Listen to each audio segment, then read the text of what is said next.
Chris 6 weather forecast. All right, thank you very much, Paulo, and a very good morning, everyone. We've made it to Friday, and we were talking about warm temperatures yesterday, which is exactly what we had into the upper 80s, and this morning, my goodness, we literally went from summer to winter in just a snap like that. We're at 39 degrees this morning, but feeling like 30 with that northerly wind still blowing in at 18 miles per hour. It's 26 miles an hour over at the Naval Air Station, so they're 42 degrees, feels like the freezing point this morning, and we continue to have 20s and 30s in those feels like temperature, the wind chill values this morning, as actual temperatures hover into the upper 30s to lower 40s. So don't forget the jacket this morning, folks.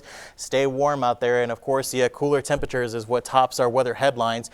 We still have those gusty winds this morning, but the good news is that we'll see less wind later on this afternoon. We're not going to see full sunshine. We will see some, but we have a good tap of moisture coming in from the Pacific, so we're going to hold on to some cloud coverage overhead, not only for today, but going into much of the weekend as well. And unfortunately, one thing we need is some rainfall across the area to help dampen things up, but they remain on the low side all the way through the next 7 days. Our best opportunity comes in the middle of next week with our next front. However, there is an opportunity for just a couple of little stray showers near the coastline only on the Sunday time frame. So unfortunately, it's just not looking great in that department. Wind forecast as we head towards midday today, still that northerly flow around 10 to 20, but notice how those continue to come down as we head towards the 6 o'clock hour, so that's certainly some good news.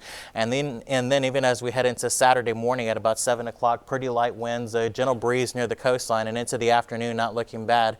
And then as we head towards the Sunday morning time frame, we start off with light winds, but by the afternoon, those are going to be picking right back up. You can see some of the cloud coverage that's over to the north of us at around San Antonio, and there's still plenty more off to the west over Mexico as we have a good tap of subtropical moisture coming in off of the Pacific. So even though high pressure is settling in, that's going to ease up our pressure gradient to allow for less wind, but the cloud coverage is going to remain overhead. So if you have travel plans up to the north, still looking pretty good. Plenty of cold air is sinking into the northern parts of the Great Plains, or into the teens, 20s, single digits, all the way up into the northeast. But you have to head over towards the east coast and the mid-Atlantic states to get to some of those milder temperatures. So the hourly forecast today shows partly cloudy skies. Notice how those winds begin to get into the single digits, so that's going to feel nice as temperatures top off only into the low 60s across the region. Over the next 5 days, best opportunity for some rainfall going to be up in northeast Texas and over towards the southeastern half of the United States. And again, for us here in South Texas, there's just not any green. There's a little bit of an opportunity for a little coastal shower on Sunday,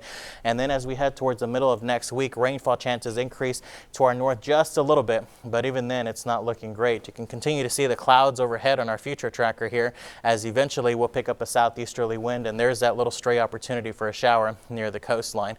Don't enjoy the cool air because it's not going to last. As we head into next week, we continue to stay warm and windy over South Texas.